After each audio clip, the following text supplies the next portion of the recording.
Today I am in Cleveland, Ohio, talking with Lauren M. Collins, who is Associate Professor and Director of the Cleveland Marshall College of Law Library of the Cleveland State University. Lauren, I appreciate you letting me come here to talk with you this morning and on camera for our oral history, and also it gave me an opportunity to, for the first time in my life, actually see the downtown Cleveland, all the buildings and so on. In the past, when I've kind of come around this part of the country, I've been out on one of the outer freeways, usually, which I don't get to see downtown. But I guess I also don't get the downtown traffic. But since it's about the middle of the day, we didn't have an awful lot of that, or I didn't this morning either, so that worked out well. Thank you. It's our custom to sort of begin these conversations, as I like to call them, with asking a little information about you as a human being, a real person. Could you tell us a little about your life, not only now, but perhaps earlier as well? I was born and raised in Detroit proper, not the suburbs. I have one sister. We are 8 years apart, so we tell each other that we're both semi-only children. We were both in the house alone for a period of time, so because of our distance in age, it was a while before we even really knew each other. My parents both worked in public schools. My father was a principal. I never went to a school where he didn't know the principal, so it was a little bit confining. As a student, that must have been sort of scary. It kept you on the straight and narrow, didn't it? It could be, but I was pretty square, so there wasn't a lot of tension. My mother was a school social worker, so education was always kind of an understood point. There were never any questions about whether someone was going to college.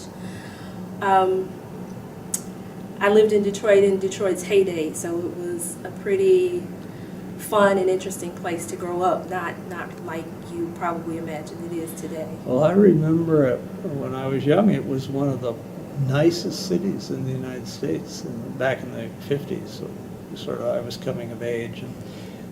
I liked Detroit a lot. I liked growing up there, but I was sort of in a hurry to get away and do my own thing and be myself. So as soon as I graduated from high school, I left.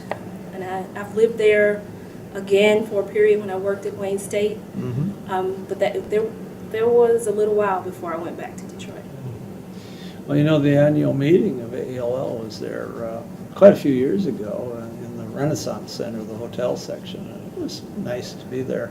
We did have one little piece of event one night. There was a tornado sort of in the distance, and people, instead of going to the tornado part of the building, were all out there watching it out the windows. But I guess that's human nature too. But sort of follow up about you and your life, could I ask if you have any particular hobbies or other special interests or passions that you sort of pursue outside of work? Well, my favorite thing is travel. So I like to always have a trip planned. So right now I'm working on a trip with my dad, who turns 75 next year. He hasn't decided where he wants to go, so it's dragging, but travel is the one I like best. I also garden. I do pottery, and for the last year I've been learning Spanish. My Spanish class, there are 4 of us who've stuck together for the whole year. We aren't the best foreign language learners, but we have a great time together. Yeah. Well, it sounds like you keep busy. That Spanish is particularly, sounds like it's a fair amount of effort goes into that, but then I was never particularly good with languages, so maybe that's what's wrong. Well, I could be better. And in addition to the class, I'm starting next week going to a meetup to just talk to Spanish speakers of different levels. Just to see if I can at least hold a decent conversation. Good. Well, maybe if your father's really adventuresome on where you go traveling, you can go over to Spain or down South America, where, you know, at least with the exception of Brazil, Spanish seems to be the local language. We did Spain last year. He's interested in Asia this year, so he's talking Vietnam and Cambodia. Well, that'll be sort of fascinating, I would think. Of course, never been there, but people that I know have, especially in more recent times, really have enjoyed being there, seeing the places. Well, shall we turn sort of to your more academic self at this point? I know you have 3 degrees. Lauren, could you tell us what they are and where you earned each? So when I fled Detroit, I went to Howard University in DC, and I started off as a journalism major and found that creative writing didn't really translate that well to journalism. I credit Dr. Cogwell for that. I'll never forget it. And I changed my major to human communication studies, which while I enjoyed it greatly, it wasn't really marketable unless I wanted a PhD. Oh. So I found myself in law school. I went to the University of North Carolina at Chapel Hill, getting farther and farther away from Detroit as it turned out. And I worked in North Carolina in labor and employment law for a brief time before I went back to Detroit.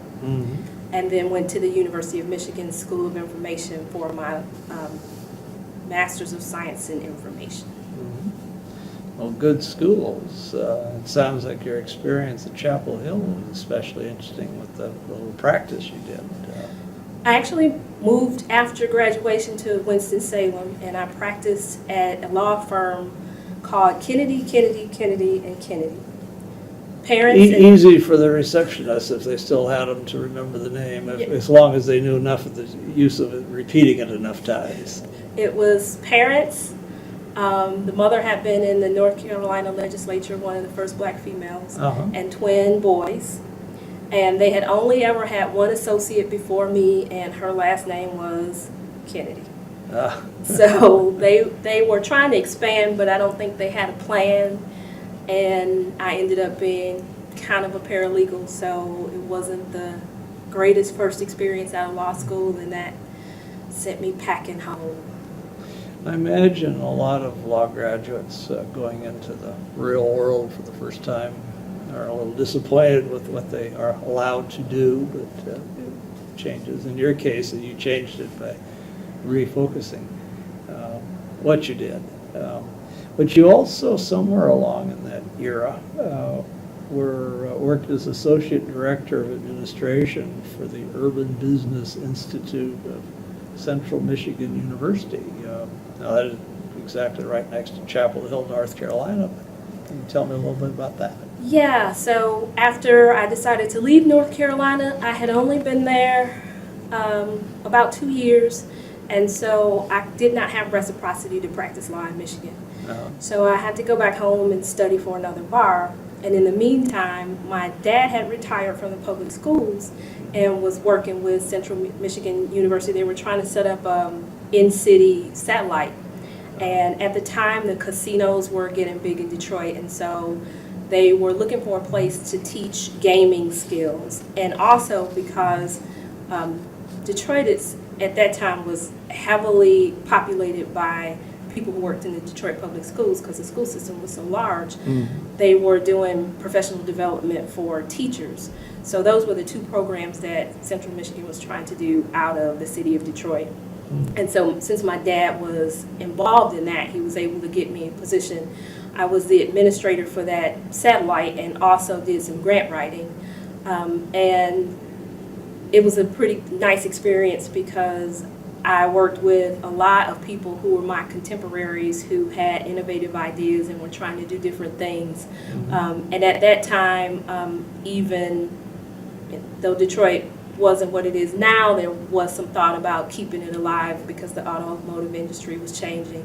And so I worked with some people who had some really interesting ideas about ways to keep Detroit going, and actually a couple of them still are pretty innovative in Detroit. But that program didn't last, and so after about 1.5 years, maybe 2 years, we were all laid off. That happens in some of these things on soft funding more often than one hopes, especially if one's in one of those jobs. It was a transition position for me anyway, so during that time I was given the freedom to study to take the bar, and I passed the Michigan bar. So it was really the perfect time frame for me to start thinking about getting back into the law. Yeah. Well, you did. Now, did you practice or get back involved in the law before you decided to get the library degree, or? I did. I worked for a small firm. I started off doing document review on a contract basis with a small firm, Floyd E. Allen and Associates. It was a very small firm, but Floyd was pretty influential in the city, and so we had some really big clients, including the Detroit Public Schools, the Detroit Medical Center. I'm trying to think. Quite a few significant employment and labor clients. So when all of them had in-house counsel, and when they had something that in-house counsel couldn't or didn't want to handle, we were one of the firms on the list to get work. About how long was that part of your life? How long were you with that firm? That was a couple of years. A couple of years? Yeah. And then is that when you decided to become a law librarian? Or? It is. There were a couple of things at that time that were happening that led me in that direction. When I got laid off at the Urban Business Institute, my marriage was ending. Right about the same time. So it's probably the only time in my adult life that I had a month off to kind of think. So before I started working at the firm, I had kind of spent some time asking myself if this was really what I wanted to do. So when I went to the firm, eventually I got hired full time, and everybody worked with a partner. And my partner loved to go into court and argue, and he hated to do research. I hated to go in court and argue, and I loved to do research. Good combination. So we traded talents. off. I went to court probably twice in the 2 years because Darnell loved to do it, and he probably wrote nothing in the 2 years because I loved to do it. So that was the first thing, the first signal, because I knew I wanted to do part of the job, but not all of the job, and I didn't really know. The only way I could do that was to work with Darnell for the rest of my career, and I'm not sure that was going to happen. The next thing that happened was that there was an ad in the paper to come in and do, they were looking for attorneys to do anti-harassment training. Okay.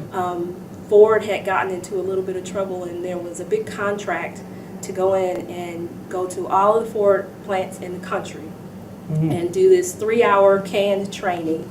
And they were looking for attorneys with employment backgrounds to do that. And it was the strangest job interview I've ever had. You came in, you had to create your own anti-harassment script. They only gave you 20 minutes. And before you could even start to speak, they started acting like a room full of kindergartners. Using bad language, throwing things, asking inappropriate questions. And I kind of handled it until I couldn't handle it anymore. And I remember saying halfway, maybe 2/3 of the way through the interview, okay, thank you very much. I'm obviously not your girl. I appreciate the interview, but this doesn't seem to be going well. And they stopped me and said, no, this is going exactly how we expect. You're supposed to be having a hard time. That's the point. And you've handled it in the way we expect people to handle it. The thing they really wanted to know if you would do was stop and answer personal questions and give legal advice. Because they had a lot of attorneys who were, because they were employment law attorneys, they were tempted to go off script and actually give advice to people who were asking questions. Yeah. And that wasn't the rule. That was not the rule. So I got the job after the strange interview. And it was only a few times a month. It paid very well. You went into a plant with a partner. You talked to about 20 people. You went through this whole 3-hour spiel, questions and answers. It was really engaging. And some days you got there because they were at the tail end of the program and nobody was there and you still got paid. But it was the moment when I realized I liked teaching. So that was the second component that started me thinking about what to do next. And then the last thing that happened that kind of brought it all full circle was Lexus had an ad in the paper saying looking for home-based case editors. And that interview, you came in, they probably said about 30 words to you. They gave you a case, put you in front of a computer and said, write a summary. Here are the directions. And I did that and I got that job. And so because the firm was really, you got paid for the hours you put in, and as long as you did the projects, nobody really cared. Mhm. I was able to transition into doing these two other things. And all those things kind of made me think about research, made me think about writing, made me think about teaching, and eventually made me think about my experience as a TA in the legal research and writing course in law school. I did that for my second and third years. And I started research in library school after that and realized I was 45 minutes away from one of the best ones in the country. And that's how I got to law librarianship. So that's a long meandering trail, but that's how it happened. Well, I might follow up with one slight additional question. Was there any law librarian or other individual or person who in any way participated in helping you come to this realization? Well, they had no idea at the time that it was happening, but I went back in my head to that experience at UNC where I worked with Martha Barefoot and Marguerite Most. I haven't seen Martha Barefoot in many years, but Marguerite now knows how important she was to getting me here. She didn't know at the time, but I actually worked with her for a short time at Duke, so she knows now. Good. Well, that's great. Now, so we'll give them a little credit for your success as the law library director now. Absolutely. Very good. Your first job out of library school was as faculty services / reference librarian at the University of Miami School of Law. You know, hot country down there. Mhm. At least I think that's the one in Florida, not the one in Ohio we're talking about. That's correct. You were there about a year, as I recall. Can you tell us a little bit about that part of your professional life? That first job, I enjoyed quite a bit. I had opportunities that I probably wouldn't have otherwise.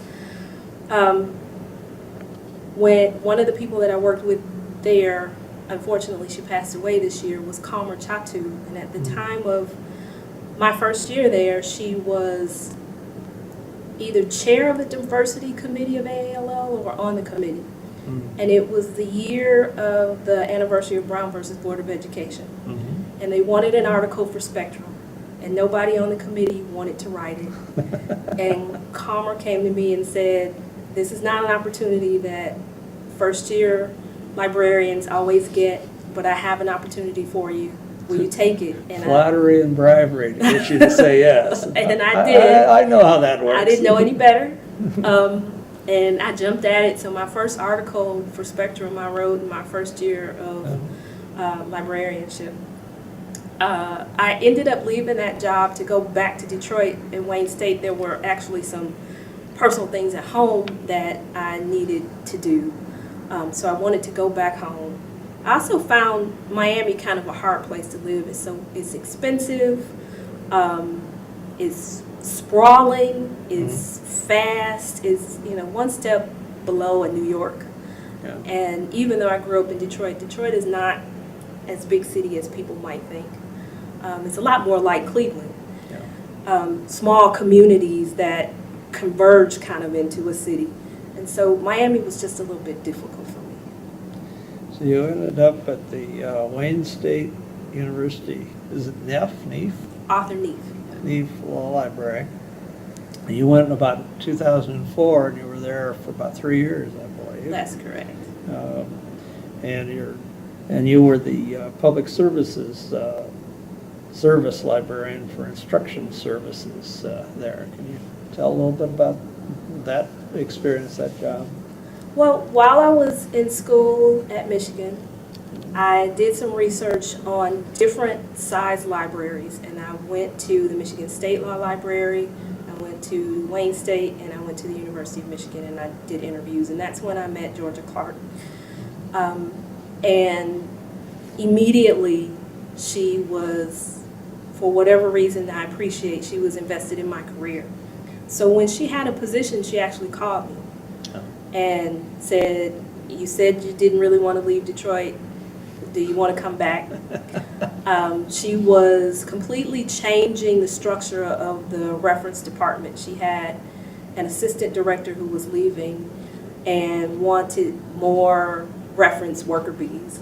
So she turned that position into 2. And she hired 2 of us, me and a lady named Ann Cottingham, who's who's no longer a law librarian but works in the general library, to come on at that time.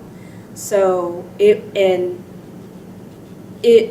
she was doing a lot of new things at that time, so it was a really great opportunity. And like I said, an ability to go home when some things were going on at home that I needed to be there for. Well, that's great. Now, you've mentioned a bunch of names, and, you know, their next job after Wayne State is at Duke, and there are some, you know, rather important personages there, at least I think highly of them. From the array of folks that you've contacted, do any of them stand out in your mind as perhaps being mentors? It's really hard to narrow. At Michigan, I worked with some really great people who were, I worked at the law library at Michigan while I was a student. Yes. Probably as soon as I got there, I went over and said, you know, I have a law degree already. I'm in SI. Will you take me? And they hired me immediately.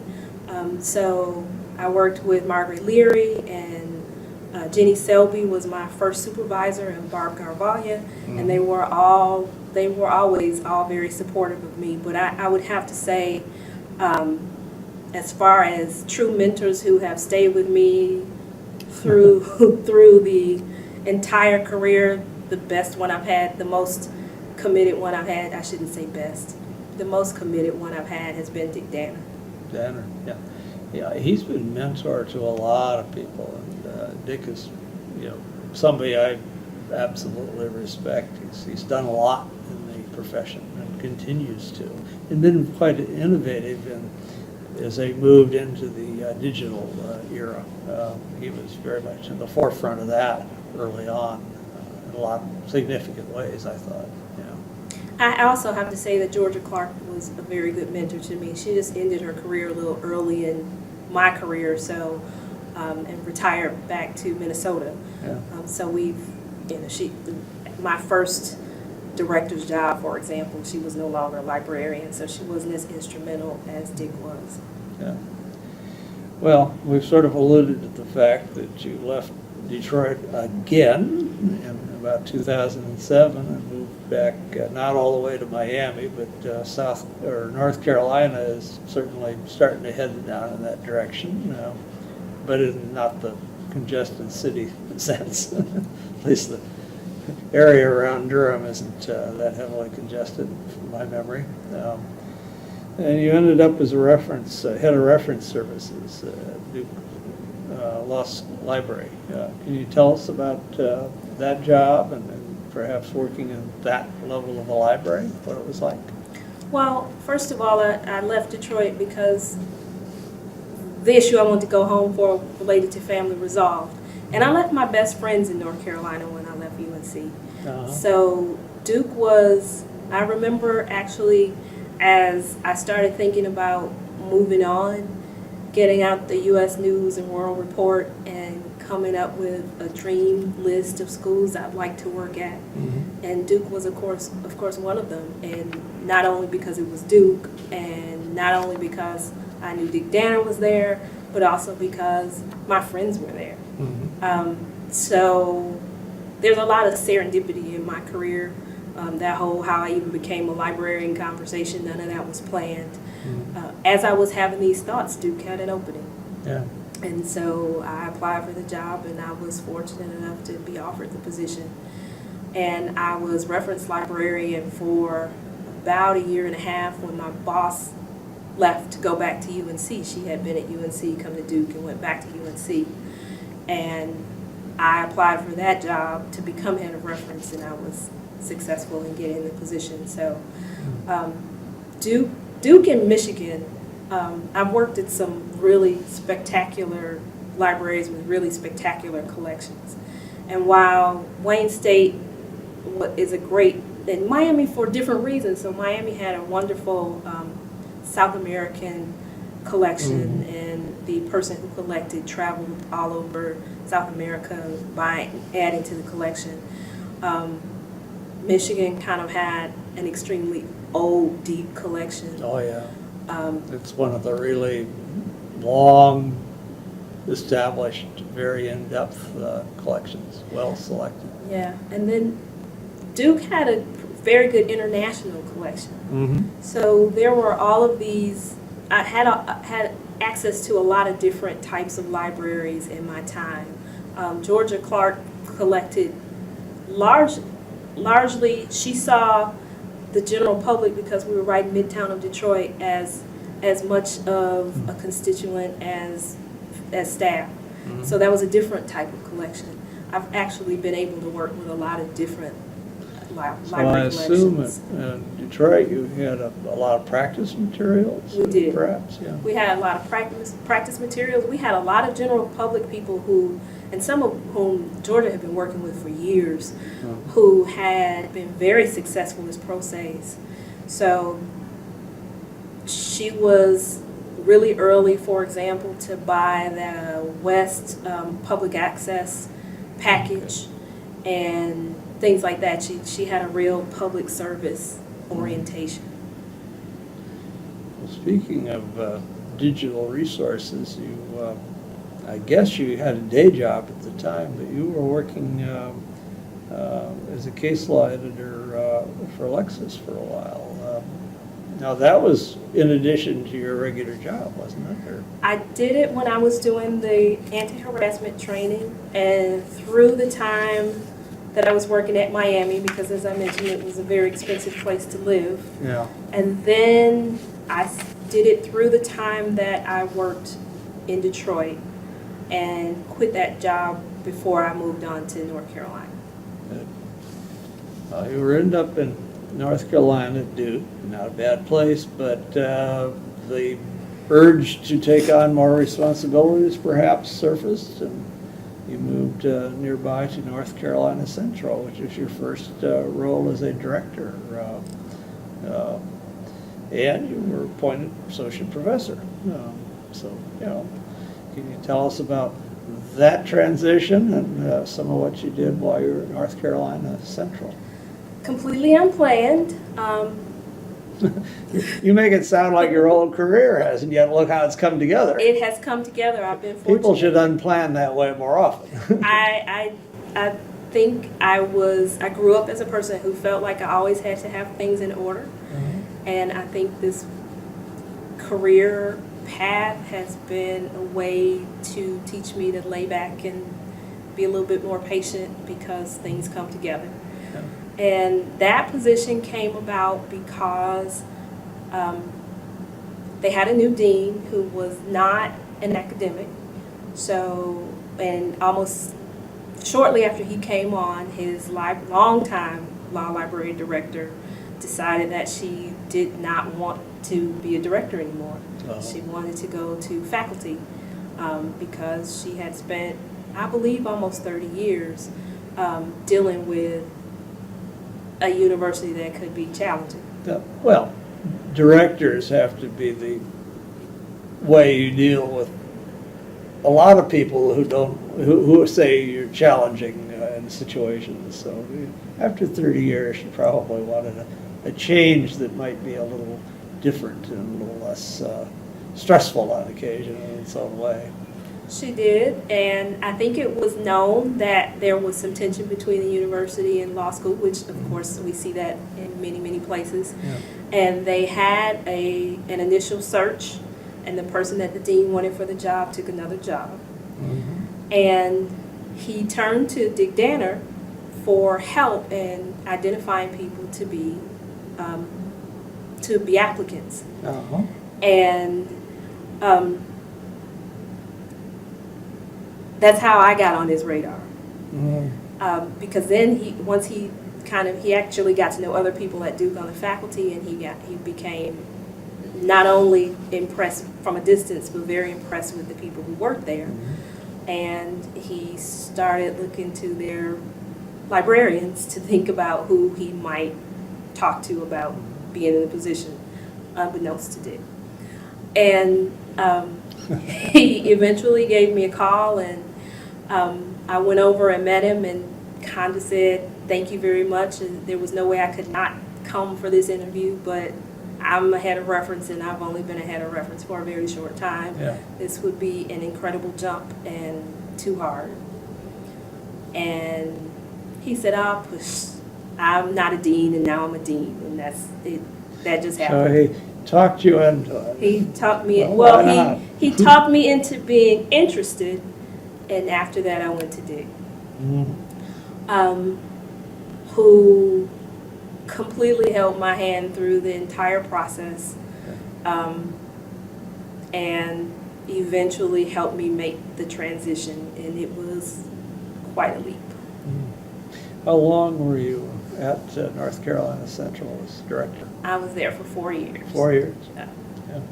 Now, you had a faculty appointment. Did you actually teach, or? I did. I taught advanced legal research, Oh. and I taught an advanced legal research course that was focused on administrative law, because we had a lot of students who went out and practiced in agencies, and we also had a relationship with the local EPA office. So our school was a feeder to the EPA, so there were a lot of Oh. students who ended up practicing administrative law. So I did do a class that was focused on just the nuances of research in administrative agencies and working with agencies. Mhm. Now, in your prior jobs in academic places, Wayne State and Duke, and, well, probably not Michigan, but maybe Michigan, did you ever do any teaching, even if it wasn't given responsibility as, in charge of the course or something? Did you ever do any actual teaching? Well, at Duke, we all of the librarians, all of the dual degree librarians taught with a legal writing professor and did some teaching in the first year. Yeah. But my most interesting, I think, up until the point of having my own class, my most interesting instructional experience had been at Wayne State. Georgia Clark was not dual degree, so she didn't Oh. teach. And when her assistant director left, she needed somebody to take on some instructional tasks. And the legal writing folks were willing to tell people to come to the library, but they Mhm. didn't really want to have any involvement in how it was structured. And, I mean, we were lucky because they at least said it was mandatory, but they Mhm. just said, figure something out. And I was a brand new librarian, and so I had to figure out how to teach students how to use some basic resources. So I had to divide the class into groups of 10 and teach. In a week, I would teach a particular resource for the first 6 or so weeks of school. And at that time, the new librarian who had come in with me at Wayne State was a little bit shy and wanted to kind of slowly teach. And so I ended up teaching almost all of those sessions. At one point I counted, and in a semester I had taught something like 60 sessions. And So fortunately, you were a busy woman. it was a busy time, but it was so much fun. Yeah. At that time, we were teaching really exclusively print. Mhm. And getting students to get they would sit in the library, they would get their hands on the books. They were extremely interested. And the following year, we had another new librarian come in, and the other librarian who was shy saw how much fun I was having, and she wanted to start teaching. So it was a much lighter load for me the second year. But I had to develop that whole program, and that was one of the things that I've had that has been the most fun. Well, after all that fun and all that sort of thing, you moved again in 2013 here to Cleveland State, or Cleveland Marshall, or however internally it's described, the name of the school. I know it's the same institution. So you came here as director and faculty appointment. Can you talk about the world you're part of now, what you're up to? And toured briefly before we went on camera, and I see you've got a space out here that you're getting ready to do some major renovations to turn into a student space. Sounds exciting. Maybe I shouldn't tell the whole story. I'll let you tell your own story. Well, Cleveland got on my radar for a couple of reasons. Uh-huh. I have worked on committees in the past with my predecessor here. So she was somebody who, Chris Niederinghouse, somebody who I knew would leave a good situation. She actually got her dream job. She got to go to Atlanta. And so I had some, there was a year that there was no director in North Carolina Central. So when I got there, there was some cleaning up to do, and I kind of was looking for a place to go where I could just start from a great spot and innovate and not have to kind of deal with a year of no leadership. So this ended up being a great opportunity. The other thing that kind of got this on my radar was that my previous dean, Raymond C. Pierce, ran for mayor of Cleveland probably a decade or so ago. So he was friends with the dean here and kind of talked to me about, he helped me through the process of looking into this job. Mm-hmm. So and Cleveland is closer to Detroit, even though after I moved here, my mother moved back to Memphis where she was from, but it's very much like Detroit. So it's kind of it's like what Detroit would have been like if we had diversified out of the auto industry, because Cleveland has kind of stayed alive compared to Detroit. So Cleveland looks like a very vibrant city. I mean, and I know that from afar, there's a lot of stuff here.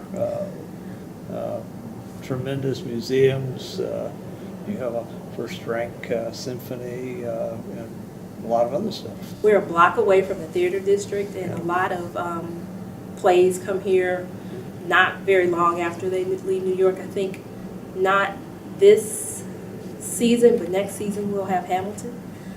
So it is very exciting. Cleveland is made up of a lot of small suburbs around the city, and all of those suburbs have their own identity. So they have their own festivals and they have their own events. So it is actually very vibrant, and there's, especially in the summer, of course, a lot to do. Sometimes the winters can be brutal and lonely, but well, yes, this is not Florida or even North Carolina, although they do get a bit of snow there, I hear, from time to time, where you were. But yeah, it's well, you're at least south of Lake Erie as opposed to where Buffalo is. I did learn, though. I thought large body of water river, large body of water lake, it wouldn't be that much different, but lake effect is real.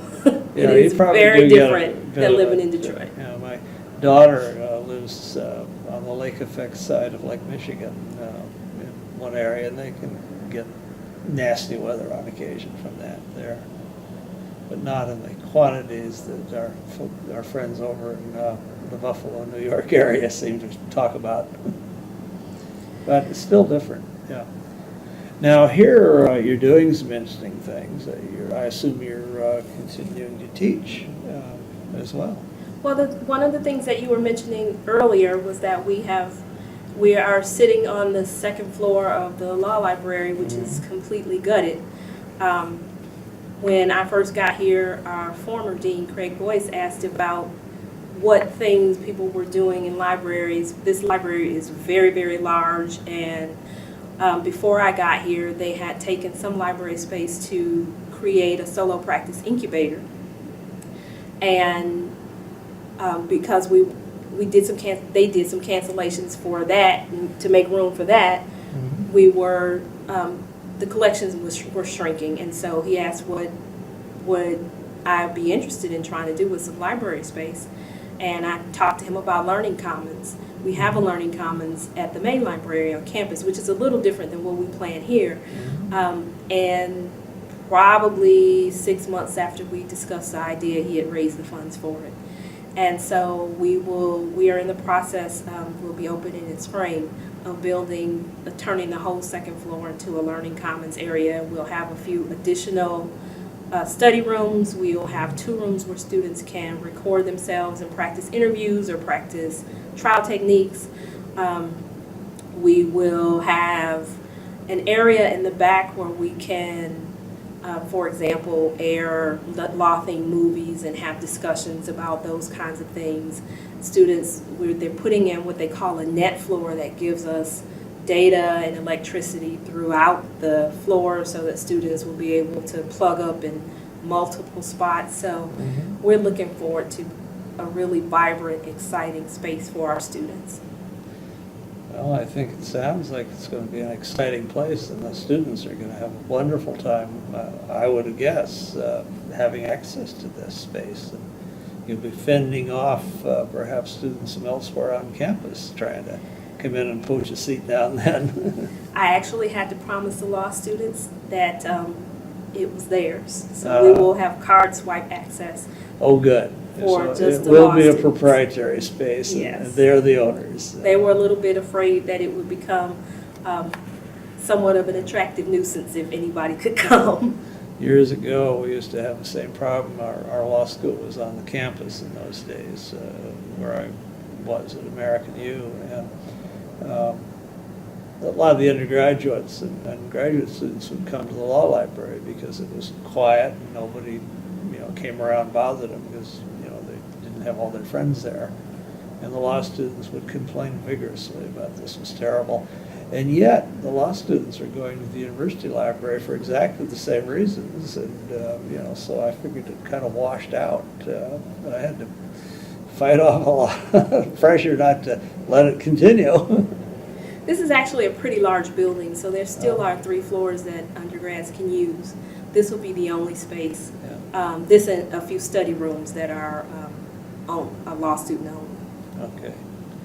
Yeah, I noticed the university is very prominent as you approach the downtown area. The big building with the initials of the college on the outside. Yeah, the main It was library is easy in to that. find. Yeah. Almost didn't need my GPS on this one, but I said almost. Yeah. Well, can we change now the focus? You've had some leadership activity in your relatively brief years in our profession. I know you were elected president of the Michigan Association of Law Libraries, but moved to North Carolina, and they don't seem to have an annex there, so you never moved up all the way to president. You were vice president, I think. That's correct. You've been involved in the development committee of AELL and chair of its academic special interest section and of the AELL's Black Caucus. You want to talk about not only some of that activity, but maybe why you participate in it? It takes effort and hard work sometimes. Not everybody is willing to step up and do it. I am not necessarily the kind of person who seeks out things to do. I like them to already be structured. So when I want to be of service, it is very nice to have a place with very clear opportunities to be of service. And I think AALL has provided ways for anybody who's interested to get involved.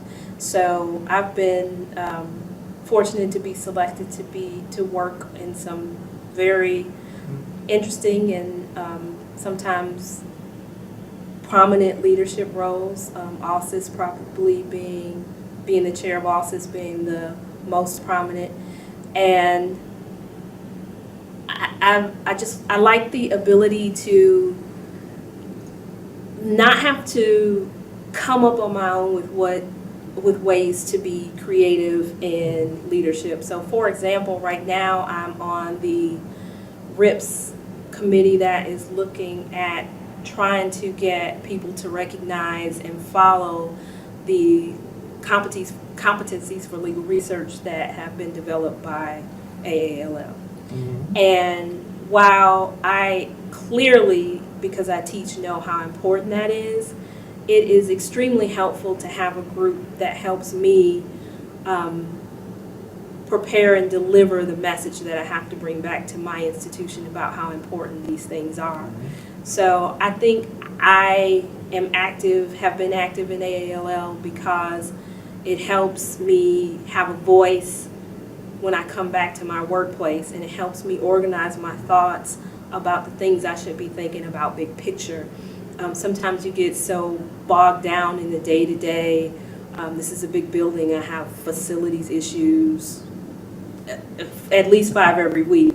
And being a part of AALL helps me continue to look at the big picture. So I think I serve because it gives as much to me as I give to the organization. Well, that sounds like the right kind of way of looking at it. I always did the same way, you know, and it was wonderful to be networked with all these colleagues, whichever means, including through AALL. Now, you have been a speaker at meetings on occasion. Anything come to mind that you'd like to highlight? It's actually been a while since I've been a speaker because I probably haven't had the time to be a speaker since I've been a director. My day job takes a lot of time. Your day job is a little more demanding than you think? It takes a lot of time, and my day job requires me to write, which I'm not a natural scholar. Oh. So I've had the opportunity to do some interesting things, but it's been a while. I recall the last thing, probably the last presentation that I did was I was trying to do something different, and it was there was a room full of people who had done different things and had different ideas. It was kind of like a Cool Tools, but not exactly like that. We were presenting different types of things we had tried, and people were able to rotate around the room and hear about different things that people had tried in their home institutions. But gosh, it's been a long time since I've been able to present. I had a boss one time, Arthur Charpentier, who was the director at Yale, and I was his assistant at the time. And Art was asked to give a presentation at one of the meetings, and he said it was wonderful because he'd gotten to the point in life and with experience that he didn't have to prepare for one of these things. He could just show up and talk. And I thought, wow. Well, yeah, I can correct myself. The last time I spoke was probably at Oral, and it was that kind of opportunity. I didn't have to plan it. And that's the only reason that it happened was because somebody else who had the time took responsibility. I'd like to get back into presenting, but I have some writing to do. I have tenure looming. Well, that is a rite of passage you want to get passed in the right way, too. I can understand that. You know, having once faced the same set of requirements many years ago. I think they still had tenure back then. No, seriously. Speaking of, you know, where we are as a profession, there have been a lot of changes. It's a question I sometimes ask when I get somebody who's a real practitioner, should we say, of our art, being a director. These, which have been described by people like Frank Hodek as trying times, challenging times, you know, budgets, shifts in student interests, number that are coming to law school, and all the other indications that the world has shifted considerably in the last 8 or 10 years. Economically, in a lot of ways, the practice of law, the profession has changed there. Do you have any thoughts about you know, what's going on and how you, as a director, look to moving to meet the continuing and perhaps continuing to change needs of the law library? I think one of the difficult things about it is the uncertainty. We had a very good overall enrollment at the university the first year I got here, maybe the second, and things were looking really great, and that shifted very quickly.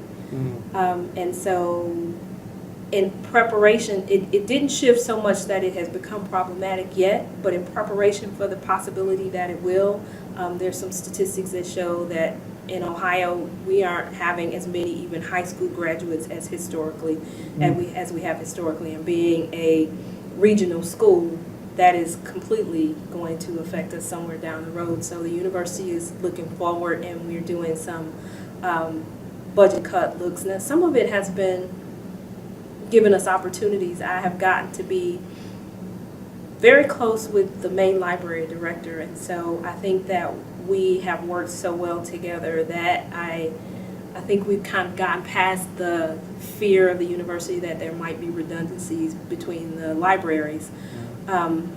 So there have been some opportunities that have been very positive. So you're sort of streamlining your two operations Where, and coordinating them? where we can. Yeah. There wasn't a lot of opportunity to do that, but there are some functions that we will be able to do a little bit in a shared way.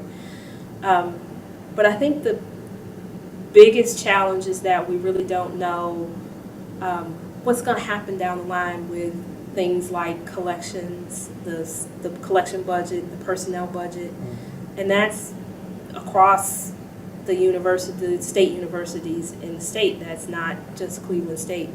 And I think that's scary because it doesn't give you a whole lot of opportunity to plan. We have been, every time a position opens, we rethink it and we figure out what long-term is going to make the best, what's going to make the best long-term, put us in the best long-term situation.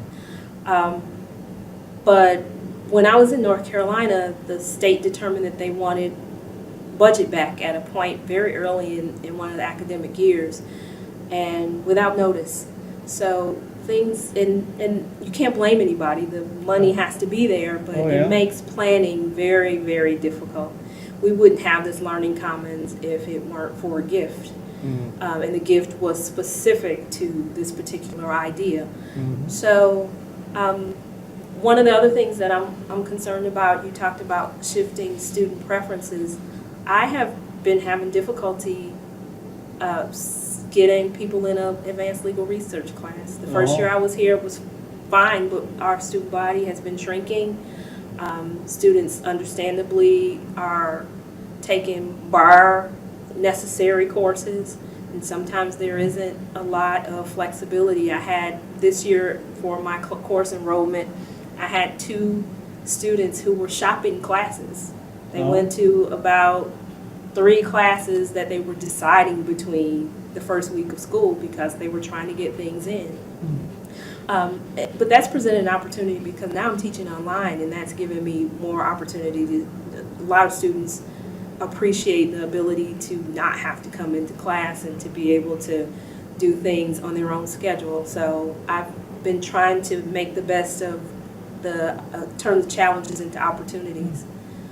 This business of the students shopping classes is not new, but apparently for these purposes it is. Why they're doing it. I mean, in the old days, many law schools, most of the curriculum was fixed, so you didn't have anything to shop. You were just told this is where you go today and take this such and such, and here's your professor. But now there's more flexibility. And there's always been, even with the electives, some students who would shop because they hear that so-and-so is an easier grader than somebody else or something. But it sounds like it's gotten a little more broad-based. They're turning into real consumers. Yeah, that's interesting. With all that said, we're nearing the conclusion of our conversation today, Lauren. Before we do, it's customary to ask if there's anything we've not talked about that you would like to bring up. And not everybody does have anything, but some do. I'll probably think of something at 2 o'clock this morning. Now you get yourself a cell phone, you can do selfies and do it by video and send it to me on the internet. Well, perhaps with that said, Lauren and Collins, let me thank you for taking so much of your time and effort today to have me come visit and talk to me in front of the camera for the Hein Oral History project. And thanking you, I'm doing it, of course, on my own behalf, totally, because I'm the one that gets to come, but also on behalf of Michelle Wu, Frank Hodak, and Dick Spinelli, our colleagues with whom I have the honor of working to put together this history of our profession and those of us in it. Thank you. Thank you for thinking of me.